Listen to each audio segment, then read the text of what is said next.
नमस्कार। प्रारब्ध पर एक बार फिर आप सभी का स्वागत है। आज बात करेंगे 2024 के चुनाव की।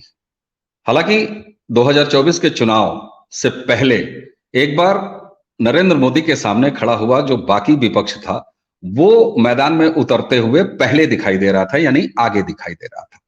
कोई भारत यात्रा कर रहा था भारत को जोड़ने की, तो कोई पटना से लेके शिमला और बेंगलोर में मीटिंग्स और महागठबंधन की तैयारी करना शुरू कर दिया था। पहली मीटिंग भी हो गई थी, लेकिन इस बीच कुछ ऐसा घटा जिसका कि जिक्र यहां करना जरूरी है जब हम 2024 की बात कर रहे हैं।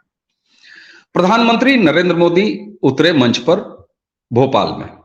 भोपाल वो मौका था जहां वो अपने बूथ लेवल जो कार्यकर्ता हैं उनको संबोधित कर रहे थे। कुछ मंच के सामने थे और उसी के साथ देश भर से भारतीय जनता पार्टी के बूथ लेवल कार्यकर्ता वर्चुअली जुड़े हुए थे प्रधानमंत्री के उस पूरे उद्बोधन के दौरान। वहां प्रधानमंत्री ने पहले तो यूसीसी की बात की, यानी यूनिफॉर्म सिविल कोड की। उन्होंने 3 तलाक भी एड्रेस किया, वो सब कुछ एड्रेस किया और ऐसा लगा कि नरेंद्र मोदी अपने उस कथन को सत्य साबित कर रहे हैं कि साहब मैं 4 साल काम करूंगा और 1 साल राजनीति करूंगा। लेकिन ये नरेंद्र मोदी के व्यक्तित्व का एक अलग पहलू है कि वो राजनीति करते हुए भी काम करते हुए दिखाई देते हैं। इसका उदाहरण उसी भोपाल से मिलता है। भोपाल के उस राजनीतिक मंच पे अपने कार्यकर्ताओं के बीच आने से ठीक पहले प्रधानमंत्री ने 5 वंदे भारत ट्रेनों को हरी झंडी दिखाई, यानी काम करने के ठीक बाद वो चले आते हैं कार्यकर्ताओं के बीच और वहां यूसीसी को सामने रखते हैं। उस यूसीसी को प्रधानमंत्री के सामने रखने के बाद आज केंद्रीय विमर्श में देश भर में यूसीसी यानी यूनिफॉर्म सिविल कोड चर्चा में है। कहा तो ये तक जा रहा है कि शायद आने वाले संसद के मानसून सत्र में ही यूनिफॉर्म सिविल कोड सरकार ले आए। लेकिन उसी मंच से नरेंद्र मोदी जी ने कुछ और भी कहा। शायद 9-9.25 साल में यह पहला मौका था जब नरेंद्र मोदी जी ने नाम ले लेकर राजनीति की। साहब उन्होंने किसी को नहीं छोड़ा, क्या अखिलेश यादव, क्या शरद पवार, क्या ममता बनर्जी, क्या स्टालिन, क्या लालू प्रसाद यादव, किसी को नहीं छोड़ा, सबका नाम गिनाया, कुछ गारंटी भी दी और उनके गारंटी देने के कुछ ही घंटों बाद या कहिए 2-3 दिन के बाद महाराष्ट्र से खबर आती है। महाराष्ट्र में भारतीय राजनीति या मराठा राजनीति के चाणक्य कहे जाने वाले शरद पवार के हाथ से उनकी पार्टी एनसीपी सरक जाती है, पूरी की पूरी पार्टी सरक जाती है। एक तरह से आप ये कह सकते हैं कि शिवसेना पार्ट 2 हो जाता है। यहां जरा तकनीकी रूप से मैं कुछ लोगों को टोकूंगा।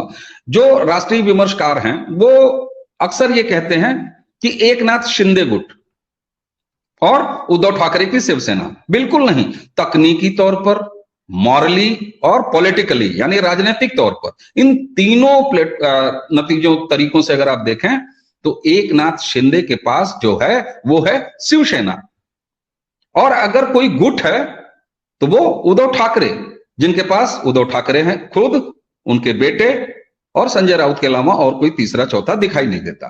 तो इसलिए टेक्निकली ये कहा जाना बंद किया जाना चाहिए कि एकनाथ शिंदे गुट। एकनाथ शिंदे के पास शिवसेना है और दूसरा उनके सामने है ठाकरे गुट। यही बीते 24-48 घंटे 36 घंटे से जब से एनसीपी के साथ हुआ है तो वहां कहा जा रहा है अजित पवार गुट। कैसा अजित पवार गुट? अरे अजित पवार के पास पूरी एनसीपी है। अगर कोई गुट बचा है तो वो बचा है शरद पवार गुट, जहां वो खुद हैं और उनकी बेटी सुप्रिया सिले। इसके अलावा कोई तीसरा अभी तक फिलहाल तो नामचीन दिखाई नहीं देता। तो इस बात के साथ आगे चलते हैं। मैंने महाराष्ट्र का जिक्र क्यों किया? क्योंकि महाराष्ट्र वो प्रदेश है जो इस देश के उत्तर प्रदेश के बाद दूसरे नंबर पर आता है लोकसभा सीटों के नंबर के मामले में। अब आते हैं उत्तर प्रदेश पे। उत्तर प्रदेश 80 लोकसभा सीटों का प्रदेश। किसी भी पार्टी को केंद्र में सरकार बनाने के लिए इससे ज्यादा महत्वपूर्ण कोई प्रदेश हो नहीं सकता। 80 सीटों वाले उत्तर प्रदेश में मैं आपको बता रहा हूं कि भारतीय जनता पार्टी की पूरी तैयारी है 80 में से 80 हासिल करने की। 2014 के बाद इस देश में सूत्र आधारित पत्रकारिता का बड़ा अभाव हो गया है। सेक्टर 16 की मीडिया के पास अब सूत्र नहीं रहे। उन मीडिया हाउसेस के पास अब वो सूत्र नहीं रहे जिस आधार पर वो ब्रेकिंग किया करते थे कि कौन कैबिनेट में शामिल हो रहा है, कौन नहीं हो रहा है, कौन मंत्री बनेगा, कौन मंत्री नहीं बनेगा और किसको कौन सा विभाग मिलेगा, वो भी स्टूडियो में तय करने वाले उनके पास सूत्र होते थे। लेकिन ये सूत्र इसलिए बिखर गए कि अब बंद स्टूडियो में पत्रकारिता होने लगी है। एसी केबिन्स में बैठ के राजनीतिक विमर्श और राजनीतिक जमीन की हवा सूंघने की कोशिश की जाने लगी है। लेकिन अगर कोई व्यक्ति इस जमीन पर घूमता है, लोगों से बात करता है, यानी राजनीतिक धरती पर उतरकर राजनीतिक हालात को देखता, सोचता, समझता है, तो उसके पास अनगिनत सूत्र होते हैं। उसको किसी एक दो सूत्र की जरूरत नहीं होती, किसी पार्टी, किसी नेता के बताए जाने की दरकार नहीं होती, फिर वो निश्चित रूप से सही आकलन कर सकता है। और इसी आधार पर मैं आपसे ये कहने जा रहा हूं कि उत्तर प्रदेश में भी अगर कोई महाराष्ट्र दोहरा दिया जाए या कुछ महाराष्ट्र दोहरा दिए जाएं, जब मैं कुछ महाराष्ट्र कहता हूं तो महाराष्ट्र में दो हो चुका है, शिवसेना और एनसीपी। अगर यही उत्तर प्रदेश में हो तो अचरज मत करिएगा, क्योंकि कोई पार्टी अगर 80 में से 80 सीट जीतने के इरादे से चुनाव के मैदान में आने जा रही है तो वो ऐसा हर काम करेगी जो उसको एक एक सीट, एक एक बूथ पर एक एक वोट बढ़ाने के काम आ सकती है। तो शुरुआत करते हैं पश्चिमी उत्तर प्रदेश से। आप याद कीजिए, बीता जो विधानसभा चुनाव हुआ था उसमें सबसे ज्यादा आशंका पॉलिटिकल पंडित ये लगा रहे थे कि साहब भारतीय जनता पार्टी को जाट बेल्ट से सबसे ज्यादा नुकसान होने वाला है। लेकिन जब 10 मार्च को नतीजे आए तो उसी पश्चिम उत्तर प्रदेश ने बहुत अच्छी संख्या में सीटें दी भारतीय जनता पार्टी को। लेकिन भारतीय जनता पार्टी को झटका लगा और भारतीय जनता पार्टी को वो झटका जाकर लगा पूर्वी उत्तर प्रदेश में। पूर्वी उत्तर प्रदेश में लगभग दर्जन भर ऐसे जिले निकले जिसमें गाजीपुर, मऊ, जौनपुर, बलिया, आजमगढ़ ये सारे जिले शामिल थे जहां उसको अच्छा खासा डेंट लगा। इन अगर दर्जन भर जिलों को मिला लिया जाए तो बीती विधानसभा चुनाव में भारतीय जनता पार्टी को इस इलाके से 25 से 30 सीटों का सीधा नुकसान हुआ। तो ये नुकसान किस वजह से हुआ था? ये नुकसान हुआ था, उस पर हम थोड़ा बाद में आएंगे। आते हैं जरा फिर एक बार लौट के पश्चिमी उत्तर प्रदेश में। आप याद करिए, जब मैंने आपको 2019 के आंकड़े अगर गिनाए, रिजल्ट गिनाए, तो 2019 में भारतीय जनता पार्टी ने लोकसभा चुनाव में एनडीए के रूप में यानी अपना दल एस के साथ मिलकर चुनाव लड़ा था। भारतीय जनता पार्टी को कुल सीटें हासिल हुई थी 62, अपना दल को मिली थी 2। उसके सामने महागठबंधन के रूप में लड़ रही सपा और बसपा, इनको अगर बात की जाए तो बसपा को मिली थी 10 सीटें, समाजवादी पार्टी को मिली थी 5 सीटें, कांग्रेस को 1 सीट। अगर वोट शेयर की बात की जाए तो एनडीए 51.19% वोट हासिल करके सबसे आगे रही। इस 51.19% का भी अगर हम आगे बंटवारा देखें एनडीए का, तो इसमें भारतीय जनता पार्टी के हक में आए थे 49.98% वोट और अपना दल ने लिए थे 1.21% वोट। उसके सामने लड़ रही एसपी और बीएसपी के गठबंधन की अगर बात करें तो उनको कुल हासिल हुए थे 39.23% वोट, जिसमें 19.43% थे बीएसपी को और 18.11% वोट गए एसपी को, समाजवादी पार्टी को। कांग्रेस के पास 6.36% वोट कुल हासिल हुए थे, 1 सीट मिली थी। उसके बाद इसी उत्तर प्रदेश में 3 लोकसभा के उपचुनाव हुए। वो चुनाव थे रामपुर, आजमगढ़ और मैनपुरी। रामपुर में आजम खान के खाली होने के बाद उपचुनाव हुआ, उसको भारतीय जनता पार्टी ने जीता। आजमगढ़ में अखिलेश यादव जी ने सीट खाली की थी, वहां पर पुराने जो प्रत्याशी थे भाजपा के दिनेश लाल निरहुआ, उन्होंने फिर से ये उपचुनाव लड़ा और भारतीय जनता पार्टी के हक में ये सीट लेके आए। मैनपुरी में डिंपल यादव ने चुनाव लड़ा और वो सीट एसपी के पास गई। तो इस तरीके से 2 सीटें और बढ़ा लिया, यानी आज अगर हम बात करें तो एनडीए के पास जो 64 सीटें थी वो अब बढ़ के हो गई है 66। बढ़ोतरी सपा के साथ भी हुई है, लेकिन अब वो गठबंधन एसपी बीएसपी का नहीं रहा, तो आप ये कह सकते हैं कि सपा के पास कुल हैं 6 सीटें। अब आते हैं जरा पश्चिमी उत्तर प्रदेश की उस बात पर जिसको मैं कह रहा हूं कि कहीं ऐसा तो नहीं कि उत्तर प्रदेश में भी एक और महाराष्ट्र होने जा रहा है।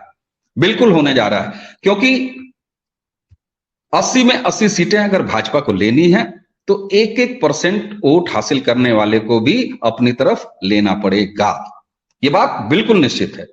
और आप देखें तो 1.21% वोट हासिल करने वाले अपना दल यानी अनुप्रिया पटेल की पार्टी को अगर अपने साथ ले सकती है भारतीय जनता पार्टी, तो 1.69% यानी 1.69% वोट हासिल करने वाले आरएलडी के बारे में आपका क्या विचार है?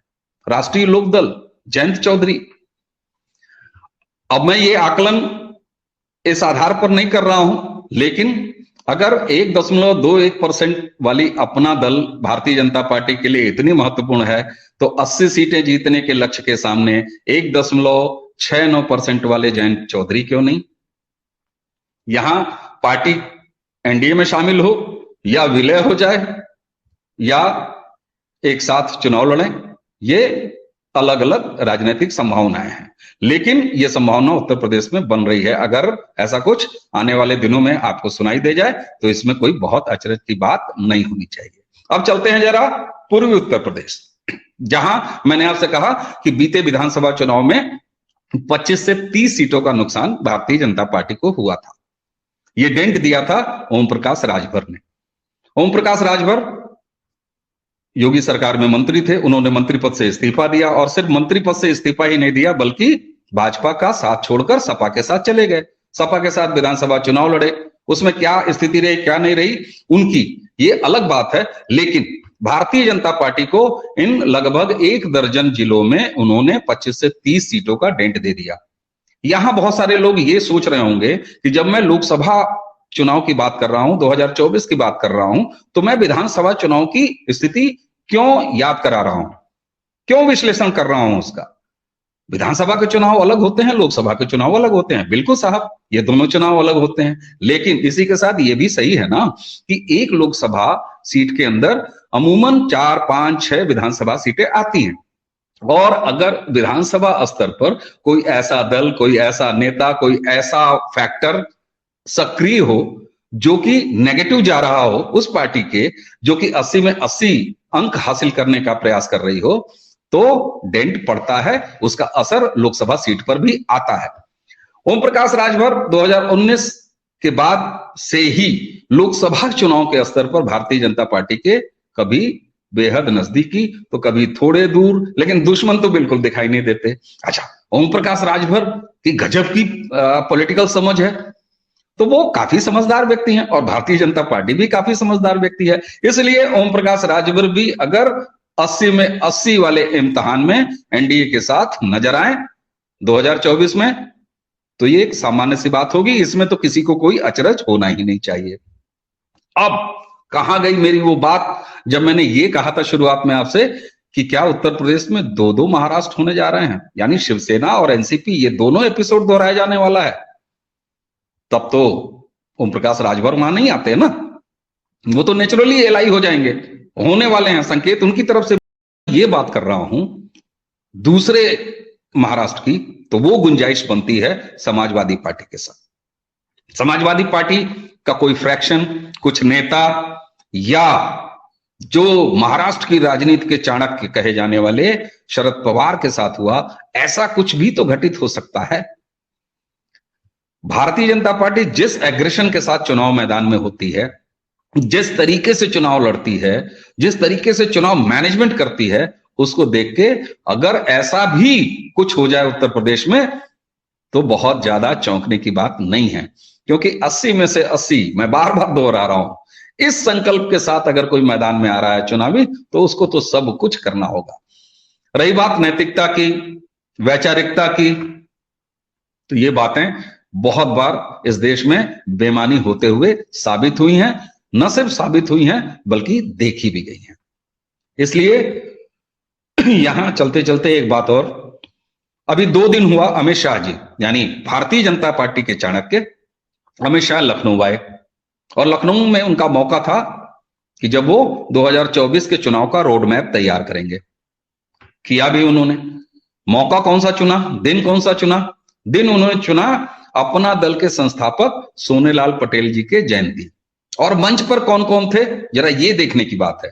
मंच पे थे रिपब्लिकन पार्टी यानी महाराष्ट्र के रामदास अठावले, मंच पे थे बिहार के भूतपूर्व मुख्यमंत्री जीतन राम मांझी, मंच पे थे संजय निषाद, वो तो खैर भारतीय जनता पार्टी के हिस्सा हैं।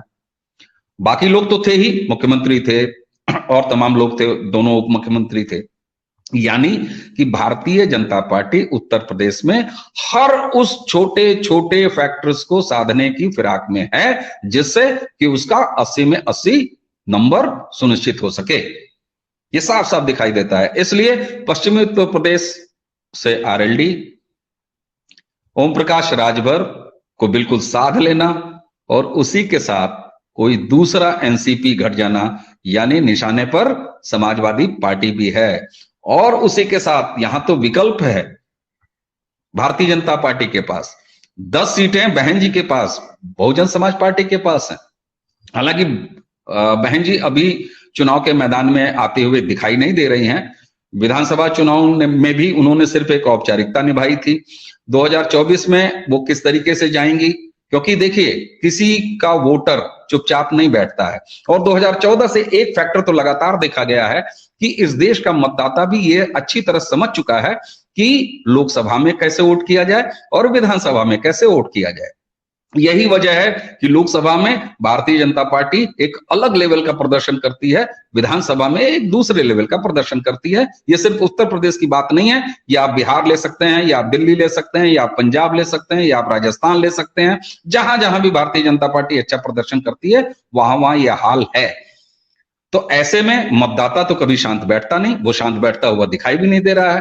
तो अगर बहुजन समाज पार्टी की नेत्री बहन मायावती निष्क्रिय रहती हैं या दिखाने भर को सक्रिय रहती हैं तो कुछ ऐसा हो सकता है कि वो वोटर चुपचाप उठ के भारतीय जनता पार्टी के पास आ जाए। अब ये बात खुल के सामने आएगी कि ये बात अंदर अंदर हो जाएगी, ये देखने की बात है। तो हमने महाराष्ट्र का जिक्र करते हुए आपको उत्तर प्रदेश का एक खाका खींचा।